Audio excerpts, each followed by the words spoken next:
Can I get a round of applause, everybody? Please clap. Please clap. Okay, Jeb Bush. It's real. This is what we're saying. Today, boys, I am excited to announce that Manscaped have launched their Ultra Premium Collection. Believe it or not, it's not so... I fucked it up. Well, It's not so. it's not so.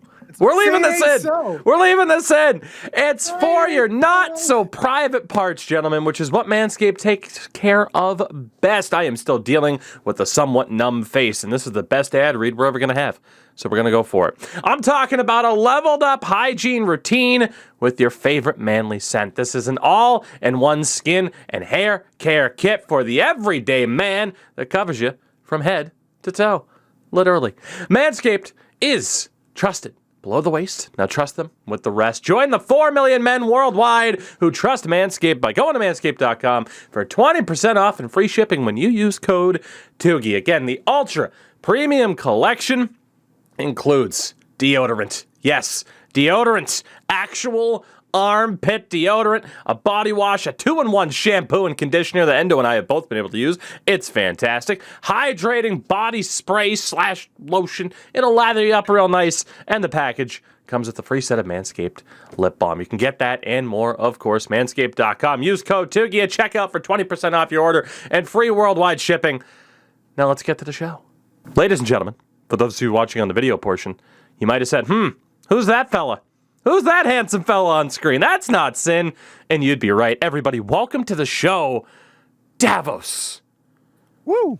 Oh Woot! He woos for himself while Endo sits there. Endo, we have found your replacement. Look at how enthusiastic this man is. I'm still here. What the fuck are you talking about? I was gonna say Sin's been replaced. Replace him with Davos. No, Sin's taking a little scheduled day off. Hope he's doing well. And we figured we're about to go live, like full transparency. We're about to go live and start recording this podcast. And randomly in our message or our group message, Davos says, "Hey, when are we gonna be on the pod?" I'm like, "Why not today?" He's like, "Why not?" And then just here we are. Here we are. It was that simple. It was that easy. Now, Davos, buddy, pal of mine, we've been friends for a couple of years now. Oh, yeah. Now, the thing is, though, I mean, in a sense, obviously we've bonded over the EA NHL series, but we also have the commentator gene that we share between the two of us. Oh, yeah. I mean, we might as well turn this into a little mini interview before we talk about what happened over the weekend in terms of hockey. Your start commentary-wise, your start on YouTube and Twitch. How'd that start? Okay, so back, we actually can go back a lot farther than when LG stuff happened. 2012 is when I started my YouTube channel and started doing my brand commentary. It wasn't good. It was, I thought, terrible. Is it ever good at the start, though? No, it's never good. But again, I kept at it.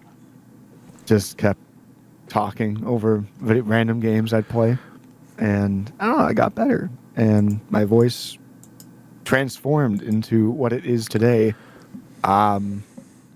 Basically, I was playing a season in LG back in 2018, and my buddy was like, "Oh my gosh, you should do your commentary for your games." I'm like, "What? Are you crazy? Who wants to watch that?" And he's like, "Go for it." I'm like, "Okay, fine." So got a new mic, got a bunch of new audio equipment, and started up, and people started taking notice and watching games. I'm like, "This guy's crazy. He's calling a game 7 in a playoff game. What the hell?" Yeah, not enough to just be playing at a high competitive sixes level, but commentating at the same time. And season went on, and people started taking notice. LG wanted to know if I was interested in doing more commentary besides my own games. And that started into the esports scene, did several tournaments with them and other brands and companies, and soon or not, NHL teams. I've done stuff for San Jose and Columbus, and here we are today. Yeah. Hey, pretty good summary. It's funny because I think we got started on the commentary stuff around the same time.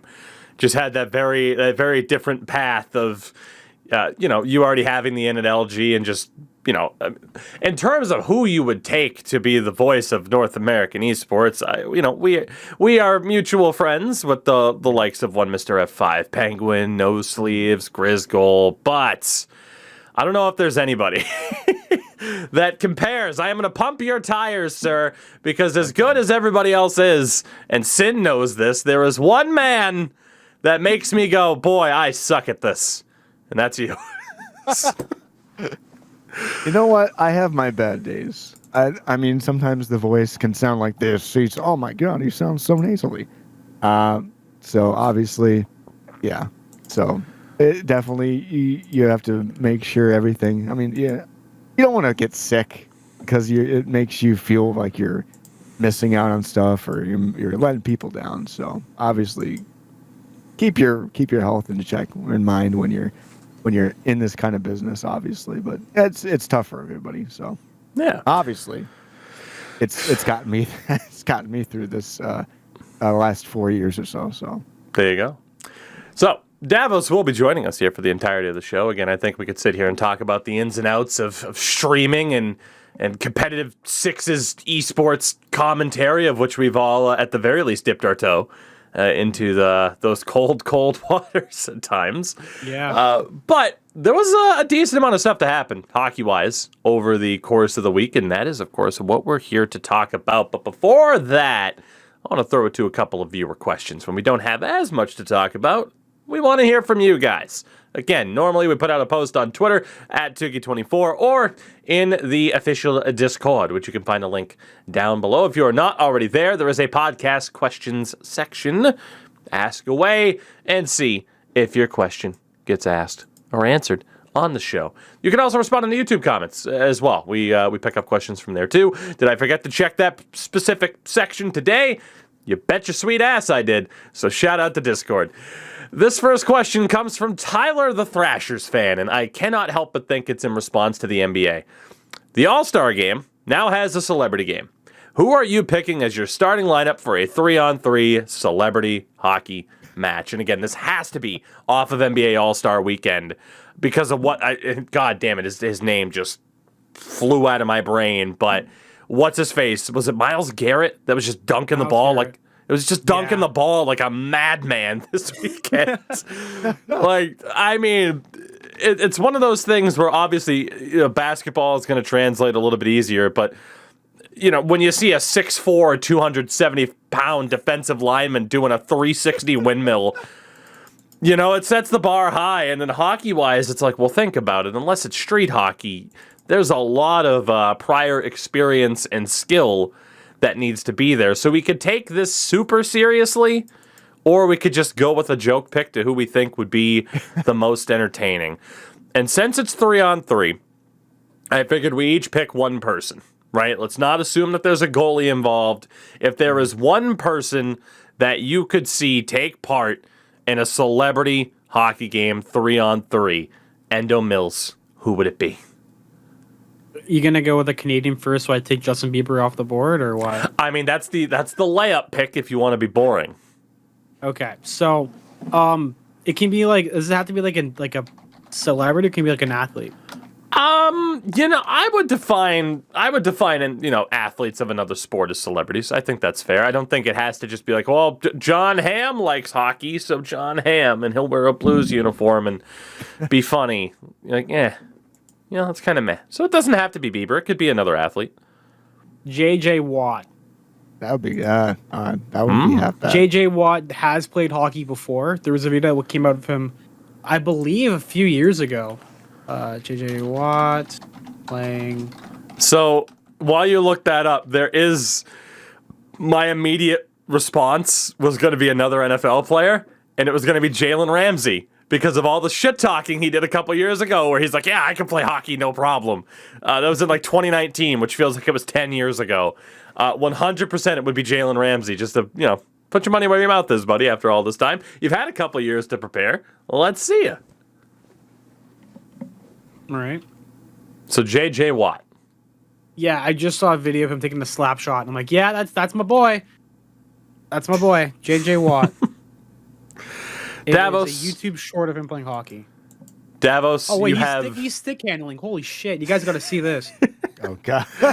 You guys got to see this. You have... Oh, he looks good. He looks good. He would just You have tear two up. NFL players, both on the defensive side of things, with J.J. Watt and Jalen Ramsey. How are you rounding out this lineup? Oh my god. Think of the possibilities. It doesn't have to be an athlete. It's just the term was a celebrity game. It's tough. There's people there's people I'd love to see this person in the All-Star game, but I'm like, can they skate? That's the problem. That's why my original choice was going to be Stephen A. Smith. Oh, my honorable mention is Marshawn God. Lynch because he did this stuff with Akim Aliu over a little bit. Up on the ice. He looked pretty good. God, now I want Team Stephen A. versus Team Skip Bayless. Oh my god. Oh. NFL versus or ESPN versus Fox. I am here for this. So The puck is black championship. I always hear about I remember hearing about was it Charles Barkley saying like how he would he loves hockey. Yeah. I think my sleeper pick would be him, definitely. You love to see people like outside the realm of hockey just put on skates. I mean, it would be tough. Like they would have to like practice, obviously. But that's my one chance. My one chance to see somebody like as tall as him just get a chance to play. That'd be really cool. Let's hope his slap shot's better than his golf swing. Did he fake out the goalie just because he couldn't pull the trigger? Oh my gosh. Oh my god. That's the key. Oh man. This next question comes from 5007, relevant to all three of us, and I am glad Davos is here for this as a fellow streamer. He asks, what's a game you want to play on stream, but you haven't yet, whether for the purpose of numbers or other reasons? A game you want to play on stream that you haven't yet. Davos, I'll throw it to you first. Oh, jeez.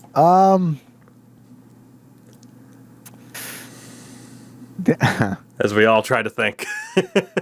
Loaded questions. I wouldn't. There's a lot of games I would not mind playing, but like. Well, I feel like for you, like you're just like, yeah, screw it. I'm gonna play Final Fantasy. I don't care how many people watch. It's been like I'm not even streaming. I'm playing Final Fantasy. Screw you. Yeah, like Yeah. I've done it in the past, and I don't know. I feel like I'm really on the fence about some of those kind of games, just because I'm like, if I really feel like I don't know, if I really have a mood where I don't care, I'll do it. But obviously, I want if I do have people watching, I want them to enjoy it too. Obviously, but Yeah. I don't know. Sometimes it's there, sometimes it's not. But I don't know what kind of random game that I want to play. But So let's see. I'm gonna say MLB because I suck at it. And that's fair. And, I love it, but it wouldn't be my vote.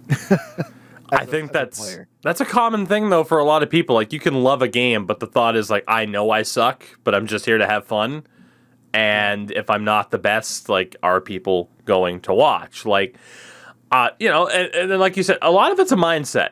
Like for me, when I think of certain games, like oftentimes I try not to think about the numbers when streaming, but I think as most streamers will tell you, it's always kind of there in the back of your head, unless you're big enough to not have to care.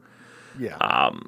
And at the same time, too, like if you're known for sports games and you go to play Sekiro or Red Dead 2, odds are people already have, if they haven't played it themselves, they've already watched someone who's more known for gameplay like that. They've already watched them play it.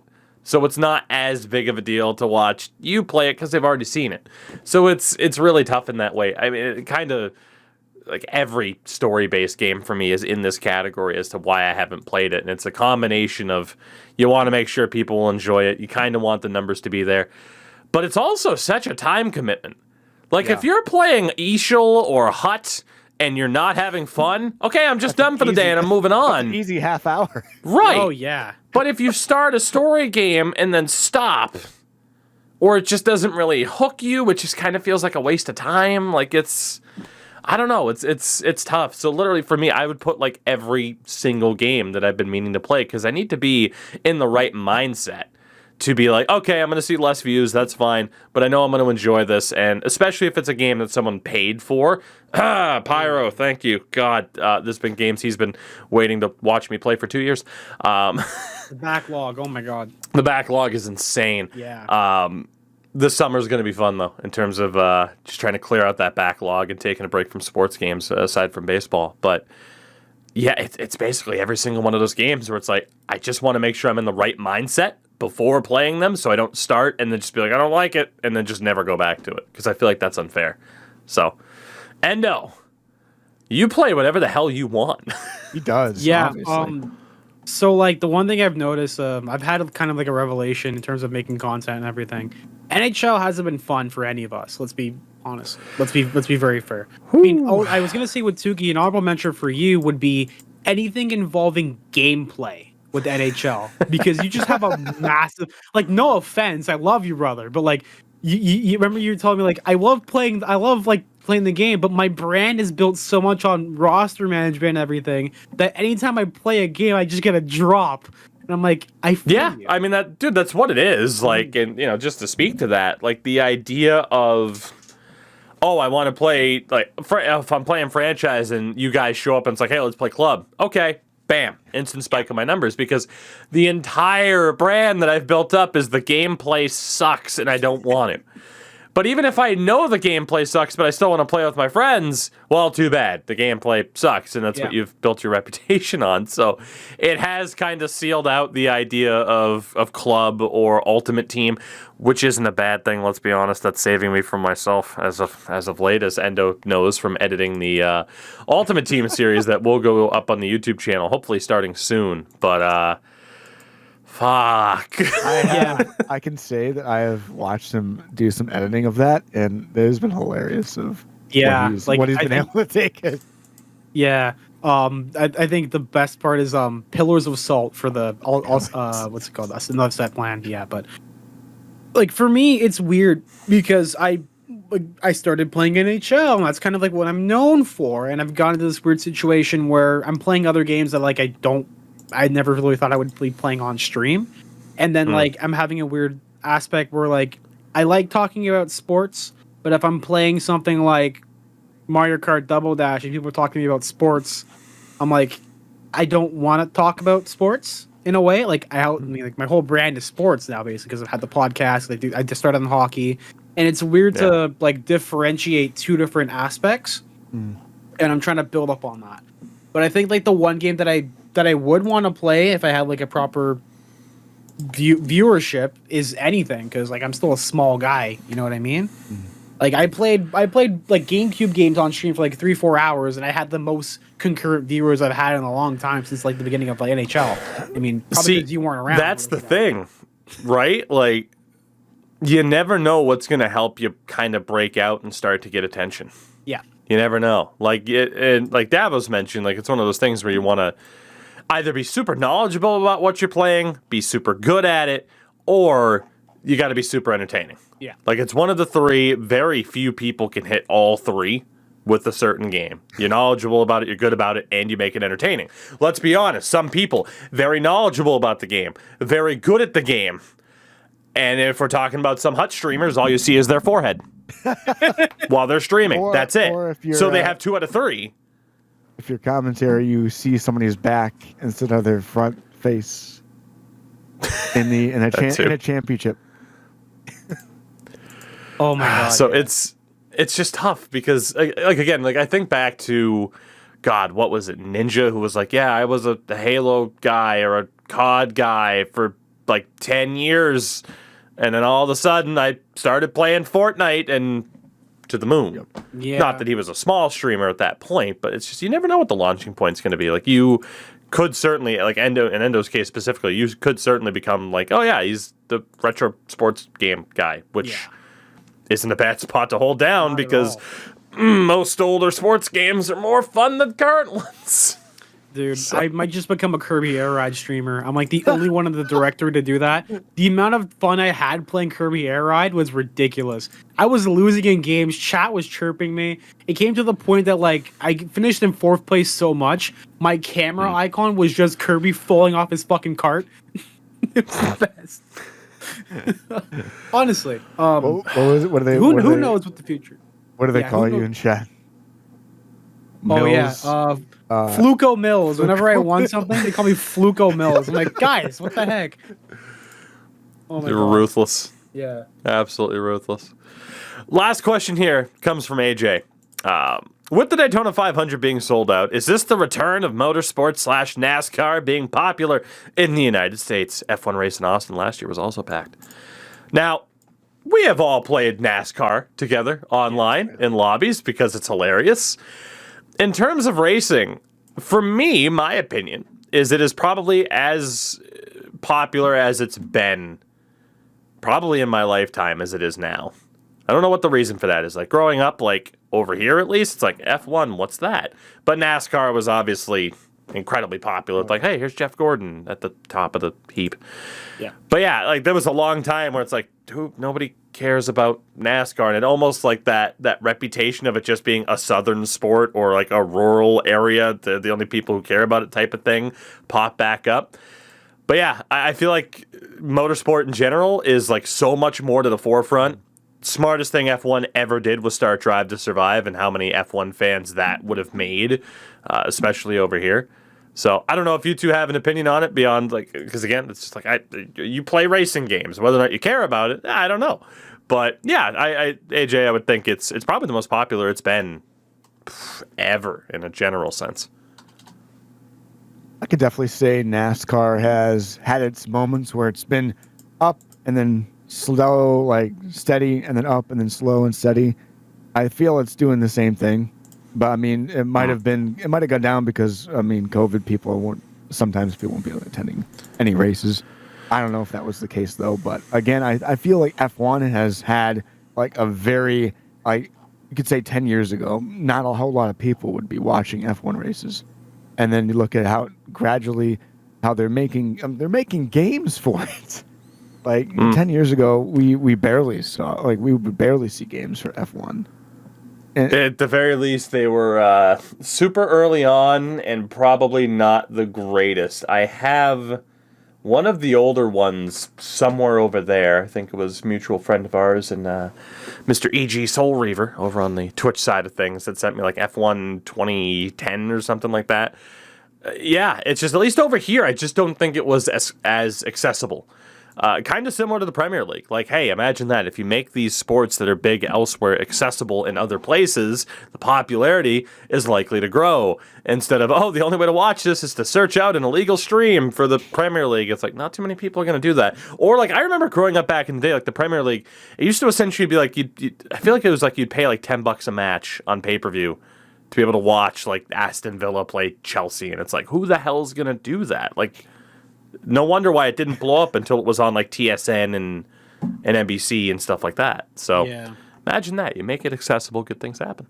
Oh my god, $10 for a match? I might as like at that point, like what? Like I know like it's probably like $10 to get into the actual like arena, but like do I get the same authentic experience? Or have a guy yelling at me across the room, across the stadium field, chants about yelling at each other and all that? Like, will my parents pour beer on me, my roommate pour beer on me, and be like, "Oh, sorry, mate, I'm sorry, I made the mistake," and then just reenact the experience for $10? Maybe. I'm gonna have to ask you to do the rest of the show in that accent. I do the rest of the show in this accent. Where you from? Please don't. Never mind. Are you? oh my god, I've made a horrible mistake. what have you done? You've created a bruv. monster. Oh, God. All the drill rappers sound like this when they speak. Let's be real. Come on. Let's be. Drill. It's a form of rap where it's like, okay, I'm just gonna say this. All black UK Endo rappers, explains a form of rap to two white guys. Yeah. Okay. when you listen to rap in like UK, they all the black rap artists sound the exact same. It's verbatim because of the accent. It's nuts. Note that was Endo Mills. Endo Mills on that statement. Yes, Endo Mills. They sound the same. They sound the same. I'll have to test With that. that, theory. yeah, God, we'll have to one of these days. It'll be the bonus content. Two white boys react to UK drill rap music. Do it. You paid for God, it. and we'll call it the drill. You know the A YouTube series coming soon to a channel near you. Jesus Christ. I should turn the light. Come on. God. So as Endo bows out, again, reminder, Twitter, Discord, YouTube, you can send in your questions. Again, when the shows aren't loaded up with a bunch of stuff to talk about, then hey, that is when we will get input from you. So thank you guys very much. Let's start off this show in terms of hockey. We got a couple of little snippets to talk about, and then we got some of the bigger topics there towards the end. Wanted to start off, we've gotten away from the day by day as we used to do. You know, every show would be like, okay, what happened Wednesday, Thursday, so on and so forth. Kind of got away from that format, I think, for the better. But without that format, it makes it difficult to be like, hey, the Calgary Flames have matched their longest winning streak in franchise history. Like, they've won 10 in a row, at least as the time of that stat was posted. They are still listed, at 10 in a row.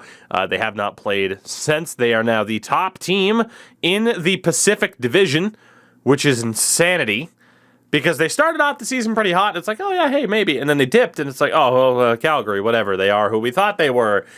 And now, again, they are ahead of the Vegas Golden Knights. And, boy, in that Pacific, I mean, they're 4 points ahead of Vegas with 2 games at hand. And they are 7 points ahead of Edmonton. Edmonton has managed to sneak back in. They're 6-3-1 in their last 10, so Alberta's looking decent, Endo. We'll obviously give Davos a chance to give his thoughts, but I know for us here, it's like we were seeing the Albertan teams, especially Edmonton, struggle and saying, boy, you might want to make changes sooner rather than later, especially in Edmonton's case, because LA and Anaheim were looking pretty good. Those two teams are kind of falling back down towards where you would expect really all 3 Californian teams to be, which is outside of the playoffs this year. Endo, are you willing to send an apology to Oilers fans who, I mean, we were right. They needed a change in head coach. That has certainly helped, but our apologies on the way. I don't think so, honestly. I'm not going to... Suck it, Edmonton. Why am I going to apologize for bad management and trying to help out Connor McDavid and Leon Dreissitel with a bunch of guys who can't get it done on their own?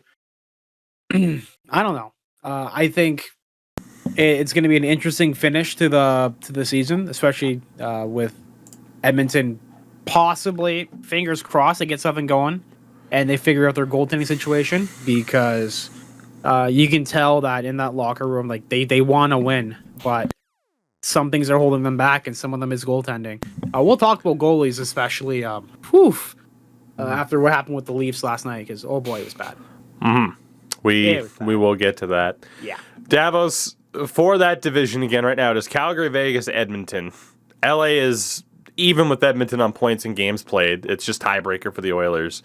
Anaheim 2 points back of the Oilers, and Vancouver 5. We can pretty much rule out San Jose and Seattle, which, oof.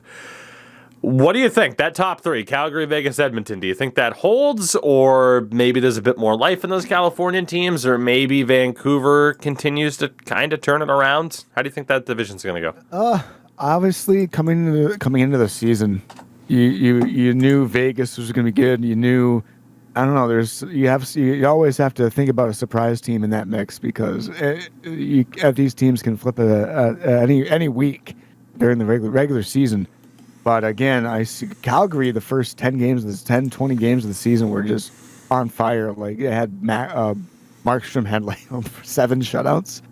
I think he has 8 now on the season. Something like that. But oh my gosh, like he's playing the way they wanted him to play last season for Calgary. Like, he came in, he's the big signing at the off season, and just playing great for them after them getting rid of Mike Smith now, flip-flopping to Edmonton. And I don't know, for that reason, I don't know, they have faith in Mike Smith in Edmonton, but it's a back-and-forth affair. He has good nights and he has Mike Smith nights. And again, you look at that, they got decent goal scoring. Again, Connor McDavid and Dreissitel. They need the pieces to work in Edmonton. I don't know, down the stretch, it could be in their favor, but LA is just slowly creeping in after people expecting LA to not be as good. Quick has been slowly returning to his form as the season goes. He's gotten better. So again, I feel LA could sneak in as a wild card team if things can continue going on. And again, it's up to these teams and how they finish the season.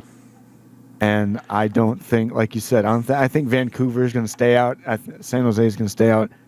And obviously, if something happens with Seattle, it's going to be a completely just bandwagon change. They are 23 points out of the playoffs. No way. Right. Yeah, definitely.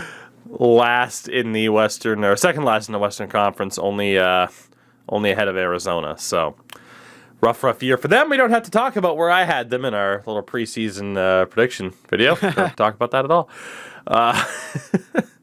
Worth noting as well for Vegas, I mentioned they're second in the Pacific now. Jack Eichel scored his first goal on the weekend as a member of the Golden Knights. Just stupid. And of course, Mark Stone on LTIR to make room for him. And how great will it be to have Mark Stone back for the playoffs? That's going to be fun. But the other thing that was worth mentioning here, because this is the most ridiculous stat I think I've seen recently. The Vegas Golden Knights have now had 7 goalies register a win for the team. And I am so tempted to quiz you guys on the 7 in terms of who have won games for the Golden Knights. But it is worth noting, the Nashville Predators have been around since 1998. They've only had 11 goalies play for them in that time. Vegas is already up to 7. What the hell's in the water in Nashville? As to where it's just like, Thomas Vokoun, Pekka Rinne, now here's UC Saros. It's ridiculous. And Logan Thompson has dominated the AHL. So as much as there's concern about Robin Leonard's down, do we bring back Fleury? I think they might have someone with Logan Thompson who just kind of comes out of nowhere. He's already 24, 25 years old, but just kind of developed for a while. And those are, it's not unheard of, right? I mean, to just have a goalie be like, hey, I'm good now. And it's like, where the hell did you come from? Talking about Bennington, in a sense. I mean, that's not the perfect example. Oh, man. So with that, I will quiz you guys. Okay. I know You all can work 7 together. right Oh, God. The 7 goalies to have won a game for the Vegas Golden Knights. Who do you got? now. Can I just name all 7? I feel like If you got all 7, go for it. Okay, Robin Leonard, Marc-Andre Fleury, Yep. Garrett Sparks, Malcolm Subban. Incorrect on Garrett shit. Sparks. He played a game, but he did not get the win. Hold on, I think I might have locked my collection. Never mind. I thought I locked it out again. Okay. All right. So no Garrett Sparks. Start over. Okay. You two can work together on this one. Marc-Andre Fleury. Yes. Guarantee Marc-Andre Fleury. Robin Leonard, obviously, the 2 mainstays. Yes. Yep. Okay, Davos, you go next. I do remember at the very beginning of the Vegas 2018 season that Oscar Dansk. Hey, There good we one. go. 4 Dansk. wins for Oscar Dance. They Very had nice. injuries and they needed to step up, and he got up some W's, so good for him. You got 4 more. Yeah. Max Lagacé. Yes, Max Lagacé, future Legacy. Whatever. Providence Bruins. Yeah. 2 more. Or the 3 next- more, technically. Yeah, Logan Thompson, because he just had one right There you now. go. And Yep, then- that's the gimme. Malcolm Subban. Correct. And And their the current last backup is... Lauren Brossois. Hey, there you go. You got there. I mean, hey, it's not bad. I mean, Oscar Dansk for Garrett Sparks. There was only one other goalie to have started the game. He, along with Garrett Sparks, also did not win. Who was that goalie with 1 game played for the Vegas Golden Knights? Oh, I know who this is. He was the... Davos was on the right track. I know who he is because this is the game where he had to get called up because of all the injuries. And McDavid told him, like, he was the same age as him. He was like, yeah, don't worry, kid. It's your first time. Or whatever. Can't remember his name. Do you remember his name? Played in the WHL for... Yes, he did. The Kamloops Blazers. Yeah, Kamloops Blazers. Dylan Ferguson. Oh, yeah, Ferguson. Where is he now? Is he still in the org or not? I have no idea. So based Let me on look. So apparently no. He only played for that 2018 season. He's with the Henderson Silver Knights right now, but I don't know if he's under NHL contract. Probably NHL. 3 years. So, hey, interesting goalie history so far for Vegas. And again, Jack Eichel scores because, of course, it's ridiculous. Whenever we get to talk about the Chicago hockey team, as I like to call them, it's never for good reasons. This could be defined as a good reason. They officially cut ties with Bobby Hull. There you go. One of the team's biggest legends, as the team is redefining the role of team ambassador. It is an amicable split. For those who have not read up on Bobby Hull, feel free to do so.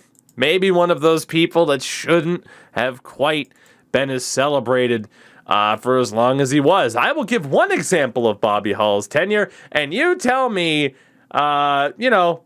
just how you feel. Bobby Hull was once arrested for striking a police officer. Said police officer was trying to stop him, I believe, from attacking his wife. So, Bobby Hull, everybody, was a Chicago ambassador until 2022. But no, we're looking behind us. It's all hunky-dory. Everything moving forward, just smooth sailing for Chicago. Has Rocky Wirtz resigned yet? No. But maybe someday. Please. We can only hope. Oh, man, that team is nowhere from saving. It's oof, like this is bad. I shall title this podcast "Endo Makes Noises." I'm the best at that. I'm a walking noise machine. Isn't that right? There you go. Yeah, thank you. Yeah. Wanted to mention this as well because Sin Endo and I had brought this up on another show. Tage Thompson scored his first career hat trick over the weekend. Can you guys guess Tage Thompson's point totals for this season? I'm gonna say 47 games played. We'll go Price is Right rules on points and goals. But 47 games played. He is currently on their top line with Jeff Skinner and Alex Tuck. I'm gonna say 45. Endo? 20. 20. Well, I mean, Endo wins on Price is Right rules. He was smart to undersell it. Tage Thompson has 38 points in 47 games, though. Okay. This is a guy who was just bust. You traded him for Ryan O'Reilly. Bust. You're stupid. You're terrible. And I mean, his career high in points, like I'm looking at it, 17-18. He had 9 points in 41 games as a Blue. The trade happens, Davos. 12 points in 65 games. Oh, yeah. 1 game in 2019-20 for the Sabres, mostly played in Rochester, and I believe was injured. And then last year had 14 points in 38 games. How do you, we're going to talk about it with somebody else where it's just like, how do you all of a sudden just figure it out and finally look like everyone expected you to look? It's one of the strangest things this season where, sure, Sabres fans still aren't showing up out of protest, essentially, but they don't have the worst pieces in the world. And I think that's going to kind of continue to be a conversation about the Sabres as like, oh, they could, if they play their cards right. We'll see if they do, but they have 3 first-round picks this year, good prospects already. Play your cards right, and maybe, just maybe, you don't have to be trash for another decade, you know?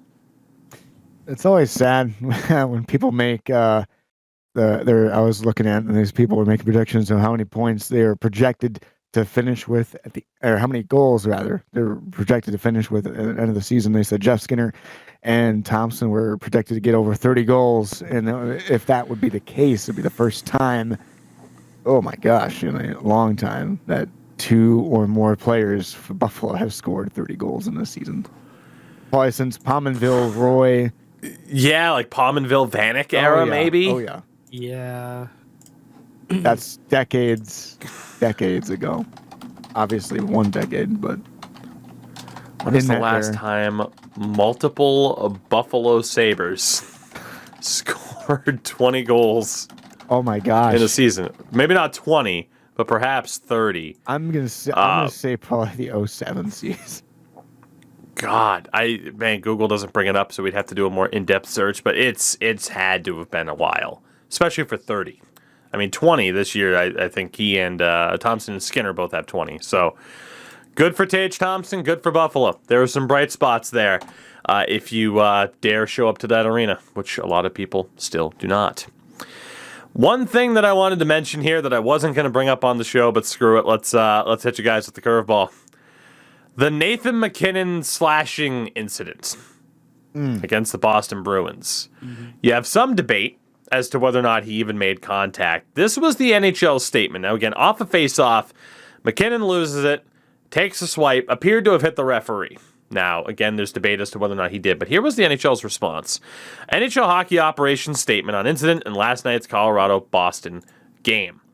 The safety of our on-ice officials is, as has always been, of paramount importance to us. Tell that to the guy that Dennis Weidman hit. In this regard, where's the lie, Davos? Where's the lie? You're not wrong, man. Oh, man. In this regard, we've always exercised a zero-tolerance policy when it comes to any form of abuse of our officials. Last night, one of our officials was struck by a player. They didn't even name Nathan MacKinnon. Was struck by a player with the stick immediately after a face-off. We immediately investigated the incident and, having conferred with on-ice officiating crew and the Officials Association, it was determined that the player's intention was not to strike the official, but rather to initiate contact with the opposing player. So you outright admit Nathan MacKinnon tried to two-hand slash someone in the fucking leg because he lost a face-off. Yep. And that's okay, because it wasn't aimed at the official. Mm-hmm. It was a dirty play. Like, I don't care if the guy said something to MacKinnon after he won the draw or what, but still, it's an incident where you can actively see Nathan MacKinnon tried to chop somebody down because he lost a face-off, and it's fine because he didn't hit the referee. That is a sneaky, dirty play from Nathan MacKinnon, and I have started to see his name pop up a little bit more. I feel like the guy that really has been mentioned a lot. I don't think, like, obviously we're not at the point where Jamie Benn is mentioned as sneaky dirty. People just call him a dirty player. Landeskog has kind of already jumped that last hurdle over, here's the line between just dirty and sneaky dirty. The guy this year, I think, that has really kind of stepped up has been Leon Dreissitel. It's really started to become known just how much he tends to slash and spear the opposition. But Nathan MacKinnon as well in the aftermath of this, I saw a lot of people mention, like, yeah, he's had his moments. And it brings me, obviously one of the things we'll talk about today is Brad Marchand, but all the talk of player histories and, well, this guy has a history. There's an argument that someone like Nathan MacKinnon could at least be close to having a history, but you have an incident like this where the NHL is just like, and I feel like oftentimes you end up with players just, we'll ignore that. We'll let them know. We won't fine them, but we'll let them know we're looking at them. And then you don't get players with histories, and then something happens. It's like, well, we can't suspend him for 6+ games. He doesn't have a history. I'll sum this up in saying I'm so tired of the Department of Player Safety and everything about it. Just tired of it. Davos, your thoughts, because I think Endo and I share similar feelings. Endo, feel free to interject, though. But Davos, your thoughts this season on the Department of Player Safety? Oh my gosh. Obviously, there have been a lot of hit or miss, so to say. Like, you get the blatant, like, hey, that should have been something, or like something that probably wasn't too much gets the multiple games. But I feel every season there's something that has to do with the Department of Player Safety that just gets it just doesn't go the right way that we're expecting it to, and it leaves a bad taste in our mouth as fans. of the game, and we obviously want things to be called on equal terms. Sometimes the scales are tipped. Sometimes I don't know. It's tough. And when you're in the speed, I feel as a referee and everything, it's tough to call things in the speed in the moment. I mean, that's why we have 4 on the ice, making sure that things are called right. But sometimes you see stuff that just goes by, and it's hard to see when it's against your team, and it could be something that could be detrimental. It could be maybe in the Stanley Cup final. It could be something like that makes your team lose, and I don't know. It's super tough to watch if you're a fan, and you want them to succeed, and you want the league to flourish, but there's a coffee stain on the table that don't buff out, obviously, but again, my analogy might not be worth it. I'm excited for the playoffs where nothing is called anyway. Yeah. That's going to be fun. It's going to be a good time. Speaking of good times. They say that, I mean, they let them play in the playoffs, but again, there's going to be a line somewhere. And that line is, well, whatever we can do to tell Brad Marchand to piss off. Because they finally had it up to here. I guess so. I mean, hey, I think fans have been waiting a long time for Brad Marchand to finally get his just due, and he's finally there. But again, we'll talk about him towards the end of the show. Wanted to mention this as well. For the Carolina Hurricanes, Jesperi Kotkaniemi scored his 11th of the year and has tied his career high in goals in 30 fewer games. Just more salt in the wound for Habs fans this year. I'm sure they're feeling better right now than they have at any point this season. But, oof, that decision to let Kotkaniemi go and then trade for Christian Dvorak. You have done this So far not looking so good. Oh, man. Yeah, just... I thought you were falling out of your chair. Yeah, this chair is falling apart, that's for sure. But I think Habs fans are realizing that, like, he's over there. I feel bad, but look, we have Caulfield. Caulfield scored goal. Caulfield, yeah, he scored goal. I don't have any. We will talk seller's about remorse because we'd had Caulfield. You could have had Kotkaniemi and Caulfield together.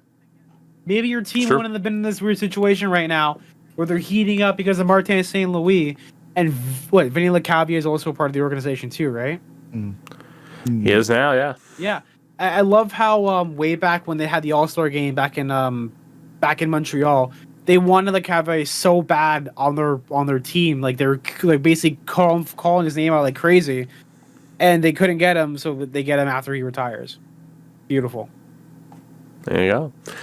For the Minnesota Wild as well, one of our final 2 kind of just references here that we'd mention if we had the day-by-day.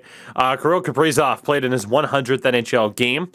He has 50 goals and 112 points in those games. The last time a player scored more than 110 points in their first 100 games was Evgeny Malkin, who had 114. Did that in 2006-2007. So Kirill Kaprizov literally on about as good of a pace as Evgeny Malkin through his first 100 NHL games. I so hope Claude Giroux goes to Minnesota. You know, as much as it's out there, Colorado, St. Louis, go to Minnesota because it makes the West that much better. Again, you have your Vegases and your Colorados, but then right below are like Minnesota, Calgary, and then Edmonton's always the wild card if they actually end up making it. I'm more excited, like even if the Bruins make the playoffs this year, I'm more excited to watch what happens in the Western Conference. It's absolute insanity the way it's shaping up already. Like, if you're Minnesota, who do you trade to get Giroux? They do have prospects. I'll give them that. Maybe not the highest name value guys. Minnesota, by the way, has every single one of their draft picks over the next 3 years, except for this year's 7th. As weird as that is. That was involved in a separate trade earlier because that pick belongs to the Sharks but belonged to the Coyotes, so Lord knows what the hell happened there. Cap friendly is wonderful sometimes, but they do have good prospects, like on the defensive side, of things. They do have guys like, I mean, granted, Kalen Addison's played 10 games this year, but he's there. You also have Carson Lambos, who they drafted, I think, in the first round, if not early second. Ryan O'Rourke's out there. And then forward prospects, too. They do have guys. Marat Kuznetsov is somebody that I think a lot of people are looking forward to seeing at the World Juniors, which, of course, will be played this August after being postponed last December. They have picks. They have prospects. I think they could do it. It's just whether or not Colorado offers someone more along the lines of, or whoever, someone more along the lines of what Philadelphia would want. But I look at Philadelphia and say, yeah, you need a little bit of everything. So who knows what direction they're going to go. But it does seem like Claude Giroux is going to be traded, because if he doesn't, the GM and the leadership in Philadelphia needs to be sacked immediately if you let Claude Giroux walk for nothing at this point. I only hope. He's done so much for the team over the years. I mean, he's had his moments where he's been that high scoring caliber player that everyone maybe for a while expected him to be, but he's been their leader for 8 years or so. And you can always, count on him to make big plays when expected, and he deserves to have a big chance at a team with high caliber players. And who else? He could be a mentor. He is 34 years old, by the way. 22nd overall in 2006. That is how long Claude Giroux has been around. It's insanity. Like, think about that, man. 2006. Jonathan Taves, as big of a dickbag as you are. Phil Kessel. Claude Giroux. I mean, that 06 draft. Brad Marchand. What a draft. What a draft 2006 was. I smell a video. 2006 draft. Ooh. Maybe. Yeah. Oh, dude, if I put Brad Marchand number 1 on the 06 redraft. Do it. You know how many clicks you'd fucking get? Oh my god. Oh, we'd have to have a Photoshop on the thumbnail, number 1 pick, and it's just Brad Marchand with the thumbs up. Oh, that would be absolutely delightful. Someone. That's all it is. It's him licking the number 1. Okay, now we have to do the video. We might have to, you're right. Yeah. We have other stuff in the works, though, which will be fun. Last thing to note here, the Devils, well, it might be too late for them to get back into the playoffs. Dougie Hamilton is going to come back after a jaw injury that I thought was going to take him out for longer, but maybe these past few months have just gone by so fast that he's already right on schedule, and time is just a myth. But happy to see Dougie Hamilton back. Hopefully the Devils look a little bit better down the stretch, because this was a year where it's like, yeah, hey, we're going to be half decent. And they are currently the second worst team in the Eastern Conference. They are behind Buffalo, granted by 1 point and with a game in hand, but they are behind Buffalo. Oof. So, we do love the old NJ Devil around here, but it hasn't been the best season for New Jersey this year, fellas. With that, let's talk about the Olympics. I didn't know if I wanted to talk about this first or last, but it makes sense. Let's have the conversations out there for last. First and foremost, this comes from Sean Shapiro. The U.S.-Canada women's gold medal game on NBC averaged 3.54 million viewers. That is more viewers than any NHL game this year, and the second most watched hockey game in the United States since 2019. Wow. Again, if there is any moron out there to try and be like, oh, the women's game doesn't draw, you are incorrect. It is right there, plain as day. This is a very hyped game, and it delivered. But out of the women's game, and of course the Olympics wrapped up this weekend, so this could pretty much be the last we get to talk about it. Of course, the women's game, the tournament wrapped up a little bit earlier.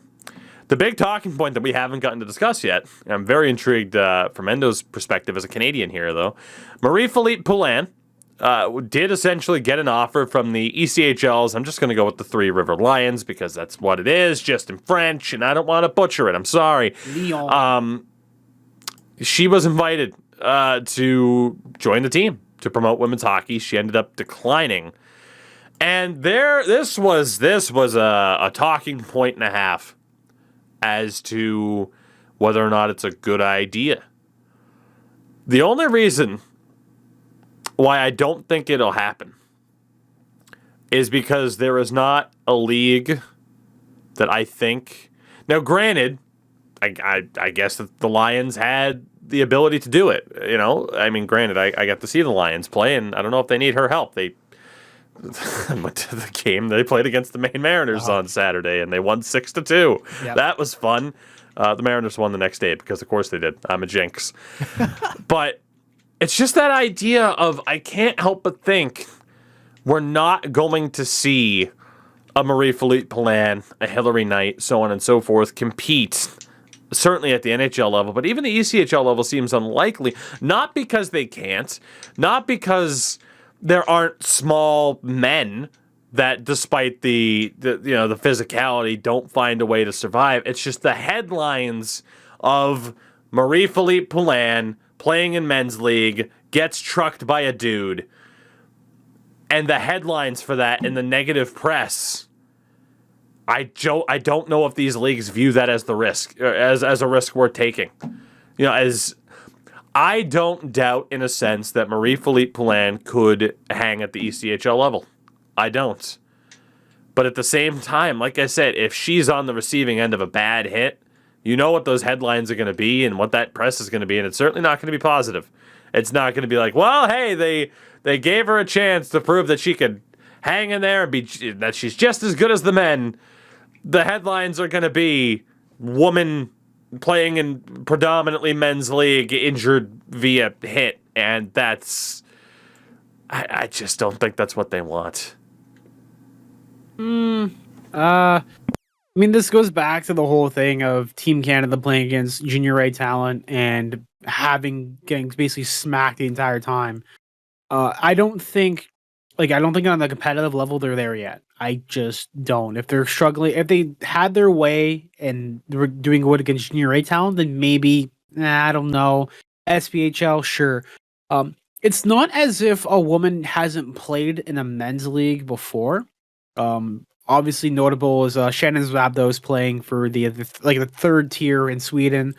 Another one is the only female player to play in a regulation game and score a point.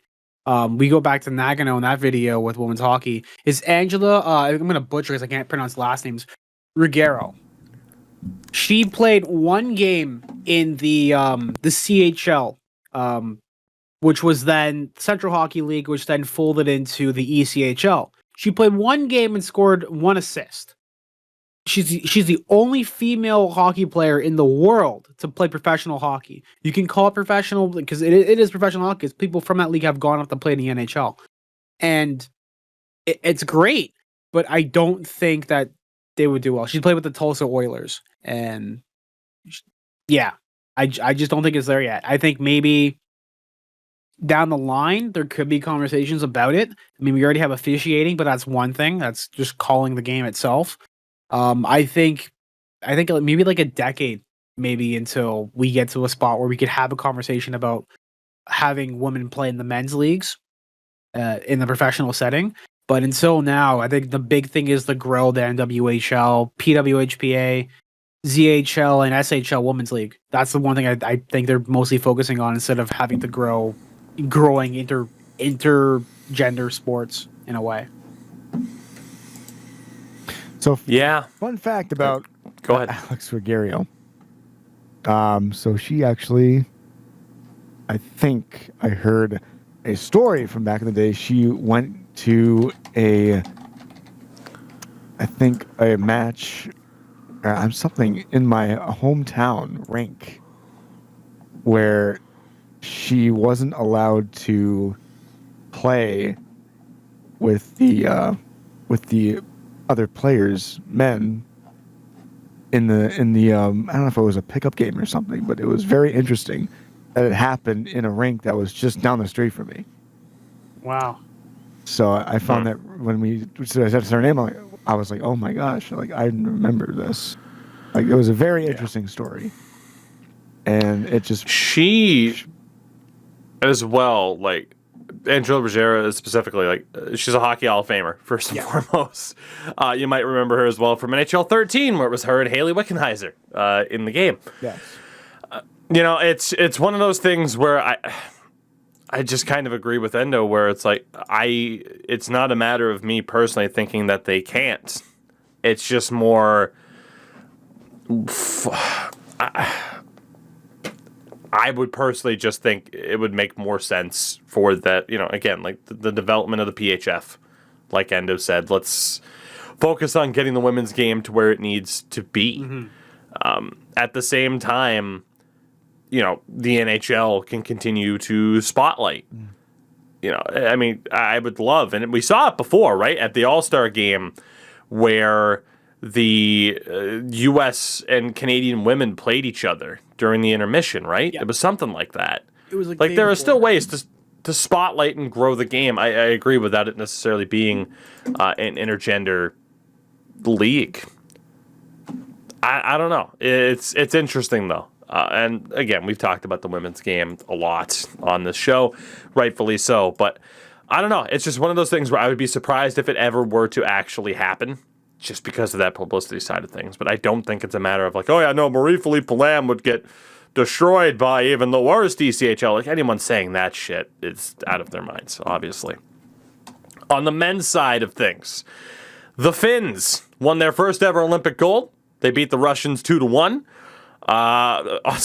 Nearly half of Finland's entire population watched the game that started at 6:10 a.m. local time for them, which is nuts. And it's a huge win for Finland. Again, for us here, U.S. and Canada, we're like, NHLers aren't here. Nah.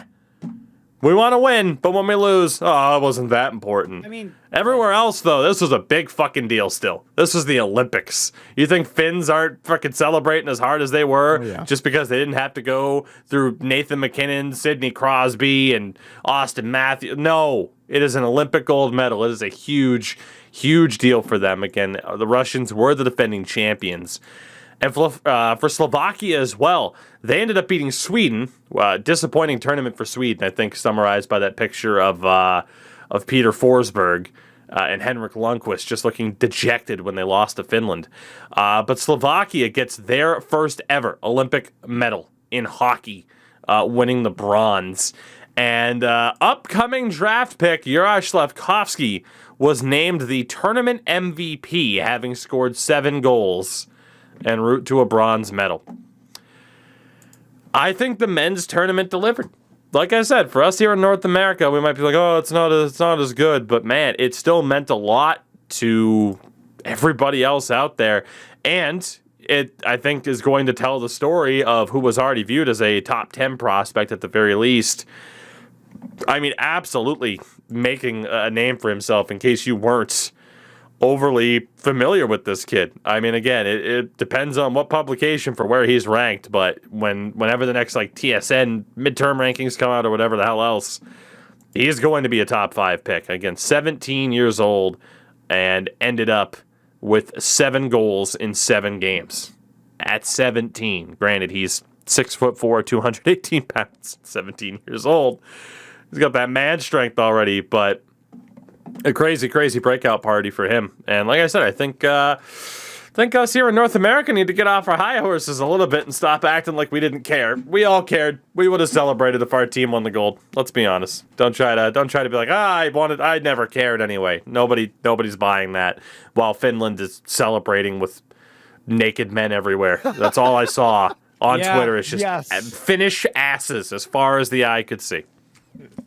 They don't call it the Finnish Flash for nothing. Oh my god! Da. Yeah, that was a big gold medal for Valtteri Filppula, who was captain of the team, former Detroit Red Wing, Flyer, Islander, Tampa Bay Lightning player. Jesus, he was everywhere, wasn't he? After Detroit, he went looking for more chances to play, and huge. Now he's going to be hailed as a Finnish hero. I mean, I'm looking at that roster, and again, we would have gone over the rosters heading into it, but the Leafs legend Miro Aaltonen, Olympic gold medalist. Preds and Canucks legend Marcus Granlund, Oilers legend Teemu Hartikainen. Leo Komarov is an Olympic gold medalist. The fact that It's just cool. the fact that he was, I don't know if you guys saw the video of him playing the piano after winning the goal. Yeah. That was, jeez, talk about. Did you see Ville Polka? How like they beat the Russians, and then obviously like the team he plays for in the KHL like X'd out his locker his locker in the locker room. Yeah. Oh God. So again, I think the Olympics delivered. I think it always does, regardless of whether or not NHLers are there. I will say yes, NHLers being there would have been nice, but at the same time, I think it was still worth watching. It brings us to our final 2 to 3 topics here. You could say one topic's intertwined. I want to talk about the Toronto Maple Leafs, Endo. First and foremost, they lost Adam Brooks on waivers again. Yep. As I do believe they have had a pretty big amount of people relative to the rest of the league taken on waivers. They just cannot seem to keep their people. Yeah. It just means that our depth pool is that big and that we have a lot of players who can fill certain spots. I see no ill will with that, with guys getting opportunities somewhere else. Hockey's a business, and it's a gamble, especially when you have to send a guy over on waivers. Adam Brooks definitely is going to do well over in Winnipeg right now. He's going to do well. Well, to really flex that depth, the Leafs went out and acquired goaltender Carter Hutton from the Arizona Coyotes. Mm-hmm. For the sole purpose of, well, they didn't have to put him through waivers, as if they signed Devin Dubnyk or another AHL goalie with no NHL ties, that goalie would have been claimed. Come on now. But regardless, I would say the pride of Thunder Bay, but we all know that's Timo. Yeah. Carter Hutton has 3 appearances this year for the Coyotes with a .741 save percentage and a .776 goals against average. Last year for the Sabres, 13 appearances with an .886 and a .347 goals against average. In the year before, an .898. Yeah. Yeah, he oof. He did some stinking. Now, this ties into some of the other moves that have happened, and we'll talk about Hutton because I do think Endo's on to something, and it ties into something else. The Leafs also made, of course, another trade with the Coyotes, sending Nick Ritchie, who had 1 year left on his deal after this season, at 1.375 to the Yotes, along with a conditional pick. It is either a third-round pick next year or a 2025 second-rounder. So the Leafs would be drafting, or the Leafs are giving up a pick for essentially what is a high schooler currently. In exchange for forward Ryan Dzingel and defenseman Ilya Lyubushkin. Dzingel was put on waivers and was claimed by the San Jose Sharks. He is in their lineup tonight as well, I believe, on their second line. So good for Ryan Dzingel. So essentially, a second-round pick to get rid of Nick Ritchie and bring in help on the blue line with Ilya Lyubushkin, who will be making his debut tonight in favor of Justin Hall, who has become like the ultimate defensive scapegoat. He is now their Jake Gardner. Yep. Especially after the team got absolutely pooped on by the Montreal Canadiens last night. Endo Mills, take it away. I think it's funny. I think it's funny how, but Justin Hall didn't do bad. There were 2 clips that were taken way out of context and making him look absolutely fucking terrible. Granted, they were still bad clips. He hasn't been like terrible, god awful, but he hasn't been like amazingly good. When they signed into that deal, everyone was praising him completely. Like, yeah, he made a great deal, like great move. Like this guy scored like 2 goals in 2 games, like way back when. He's like the next guy that we need. Meanwhile, his stats and contributions are the same level of Martin Marincin. Gotta love that name. I think people are freaking out too much. I think labeling him as Jake Gardner 2.0 in this respect of getting pooped on by the media and people with Twitter fingers is accurate. I think everyone's freaking out because we're still the 7th best team in the league. And yeah, we got shelled by the fucking Montreal Canadiens, but they're red hot. They're rolling right now. They got Cole Caulfield who can finally put the puck in the mat behind the net. It's like, am I really mad about what happened last night? No. I'm mad that we spent so much money on Peter Mrazek, who absolutely is just, I don't want to say throwing, but he made one big save, and that didn't help out at all. It was not. It was a nice save, but it didn't help out at all. I think the acquisition with Carter Hutton is big because I think Peter Mrazek is on the way out. They're going to ship him off somewhere. They're probably going to give up a first round or some stupid shit just to get him out of there. If they pick him up for whoever, I don't know. They could pick him up for another defenseman. I think so. I think what they're going to do is they're going to get rid of Mrazek, have Hutton or Wall called up to be two goalies to lean on them back and forth, because Justin Hall, Joseph Wall. So many fucking Wall, Paul, Saul. To the windows. Yeah, to the Paul. Yeah. Just fucking Joe Wall is going to get called up and he's going to play because he's got a 3-1-0 with like a 2.8 like goals against average and like a 900 like save percentage as a rookie in those 4 games he was called upon. He's doing great. I'm surprised they didn't lean on him sooner. I guess they wanted Mrazek to give him a few more reps out there because right now Jack Campbell is tired. Everyone's saying, "Oh, the Leafs goaltending is back to being shit." No, you've essentially done the exact same shit you've done with Frederik Andersen, but with Jack Campbell. And it's unbelievable that people still think that Frederik Andersen was the problem. No, he was a great goaltender. The reason why he got injured was because he played him out so much.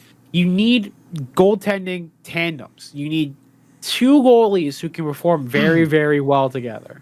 If you have that, you can move on. I can go back over and look at the comparison with Nashville. UC Saros is playing absolutely out of his mind, and he has to because that team is not as strong as they could be. And then if you have anyone else like Carter Ingham or you have David Riddick who's getting the start tonight, your chances of losing go up as like exponentially. And like, the numbers don't lie, and they spell disaster for this franchise right now. So the goalie situation, real quick, Davos. I had to look it up. Jack Campbell has played or appeared in 36 of the Leafs' 49 games. Yeah, the numbers don't lie. They spell disaster for him at sacrifice. So we go back to, I know this kind of popped in my head when we're talking about goalies who play way more games during the regular season than they're supposed to because they lean on one more goalie than making a tandem. And so we saw a lot of this during the 90s. Back when I'm keying in on 96 this season. And Grant Fuhr played with the St. Louis Blues. He played 70 or 72 games that season. And goes in the playoffs, gets injured in the first round, playing against the Leafs. They have to rely on John Casey, who he's only appeared in 10 or so games during the regular season. And again, plays well, and they lose in 7 to Detroit in the conference final. And again, I think about it a lot where, hey, what would happen if they didn't use Grant Fuhr and he didn't get injured in that round against Toronto that season? They had Gretzky, they had Brett Hull, they had a lot of good pieces on that team where goaltending would have definitely helped them. And we look at this, we see Frederik Andersen playing. When he was with the Leafs, he played a long tenure, maybe tired after the first round series against Boston back-to-back. You never know. But again, teams need to make more tandems rather than rely on singular goalies to carry the load. And it's becoming more and more effective to where you need to have, you need to be athletic to be an NHL player. And if you're using too much energy, relying on one goalie to make saves, it's not going to be a good end run for your team if you're trying to win a Stanley Cup. I'm intrigued to see what happens Yes. at the very least. I mean, I think Endo's onto something. Peter Mrazek, he is under contract, by the way, until the end of 2024 at $3.8 million. Yeah. He gone. And you know who's got to get paid this year? Jack Campbell's got to get paid. They already signed Joe Wall to a 3-year extension at a roughly $2.75 million over the next 3 years. So it's like just under $1 million just to play under the league. The writing is like clearly right there, saying that they're going to move Joe Wall up and have him as a backup. Whether or not they bring another guy in and take a less of a player to put a third goalie in there, who knows? The big idea would be to do that and grab another goalie, so that way Joseph Wall gets less ice time, but still gets the NHL mentoring experience. That could be big. I think that's definitely what they need to do. But their big thing this offseason, whether or not they make it past the first round or not, is making sure Jack Campbell gets signed to a deal and making sure that they still have enough money left over to make sure they can grab another goaltender just to have on like a league minimum deal. Because that's basically where it's at right now. They have enough depth. They have enough depth to sign anybody and everybody in that organization to call them up. Their whole thing was having their big top 5 making like more than half of the contract and the payroll. It's getting ridiculous to the point that now they don't have any money to spend everywhere else. You're gonna have to basically play it as if you're playing NHL and max out everything on the big guys, keep them around as long as possible, because we all know Austin Matthews is probably going to go to Arizona after his contract expires. That's the big rumor that's been around for a while. I really doubt it, but they need to get past the first round, or else I think he's definitely going to go over there. But they need to figure out that cap management, because you put yourself in a weird situation. I think this is the last year that the Phil Kessel contract's off the books. I'm not sure. I think it's either this year or next year. But that would also help with the cap situation. They could grab some more LTIR players, do Dubas's weird cap management. He's done well. He'll definitely have more money coming into this season than before. So I can't wait to see what he's going to do with it. The Nick Ritchie signing was a gamble because he could have been great. I didn't think he was going to play well in this system because it's not really like a bruiser style. It's more finesse and playmaking than a Boston style kind of play. And I think him going over this to Arizona is a big deal for them, because that way they can still have a guy who can go out and do those proper plays and still have some grit to that team as well. We definitely. Indeed, it is. No, go ahead. Sorry. I was going to say, indeed, it is the last year of Phil Kessel being on the books at $1.2 million for the Leafs too. There you go.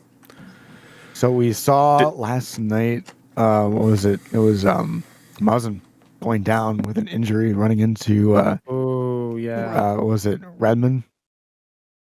And that's another big. Well, he's had a couple of those injuries, and it's I don't know what to say.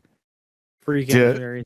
Yeah, it's tough to see. He's had a pretty good career, but I mean, when you get those blows to the head, it's I don't know how much more he can take.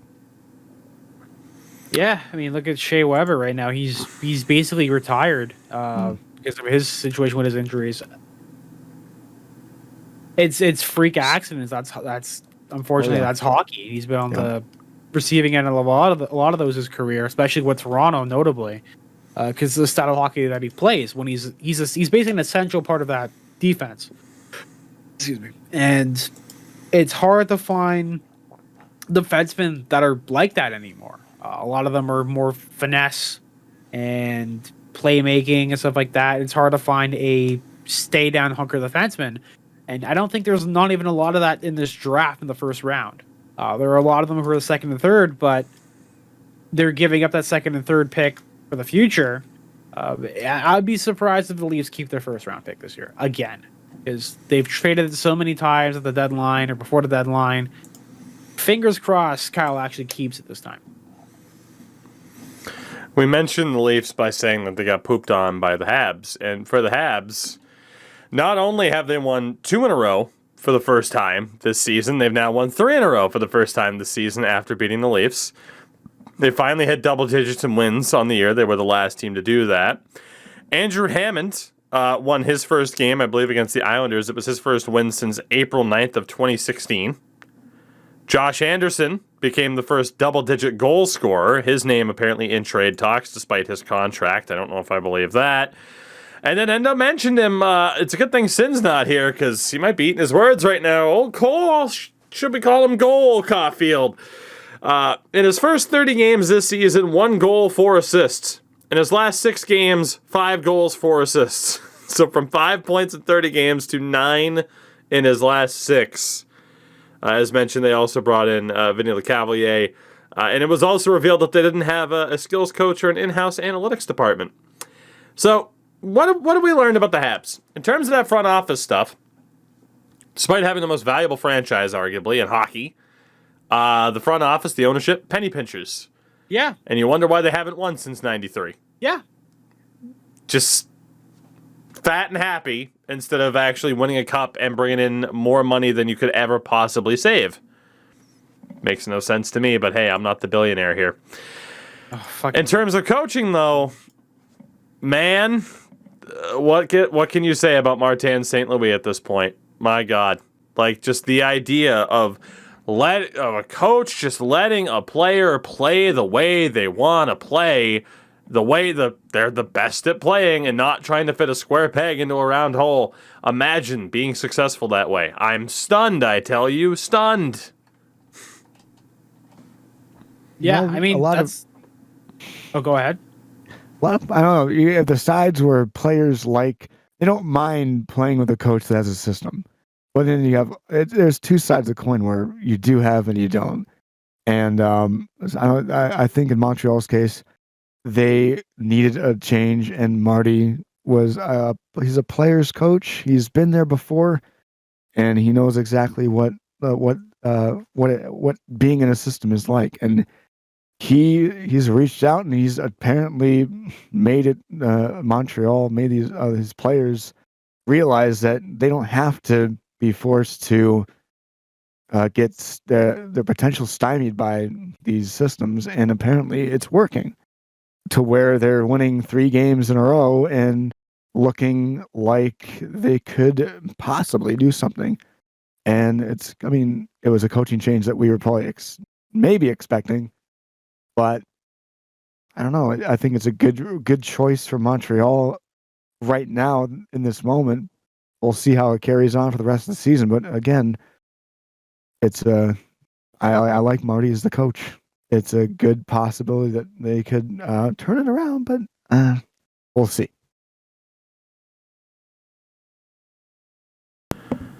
Endo? Oh, yeah. I was Any gonna thoughts say, on the Habs? The playing style over in Laval, because notice, he was like a point per game when he was playing with Laval Rocket, which is the AHL affiliate.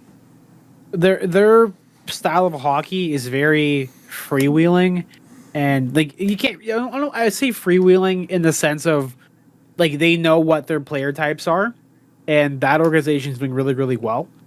The Habs up to this point were kind of just fucking system, all that old fashioned. Don't change the light bulb. Remember how good that light bulb used to be, and how great it was, and what could have been, and all that. I'm glad that they're modernizing everything there, because like Quebec, it's still kind of in the past a little bit. They're getting there. They're moving up. I'm glad to see them being successful. And a bunch of buddies of mine are actually over in Montreal, I think, right now to go watch one of the games. Good to see. Yeah. Last thing I wanted to talk about here today to wrap up this show. Brad Marchand's suspension was upheld. Now, November of 2021, Brad Marchand had this to say when he kind of got into it with Artemi Panarin. Marchand said, and I quote, "I said no one in Russia likes him. If that's what sets the guy over the edge, then this is the softest league in the world." February of 2022, Brad Marchand testified in his hearing that the comment Jari made that set him off was, "How about that fucking save?" Dude, how soft can you be? He'll never live this down. He'll never live it down, yeah. I think it's funny because, just Like not even that like far off. Like 4 months later, less than 4 months later, this happens to him after his comments about Panarin.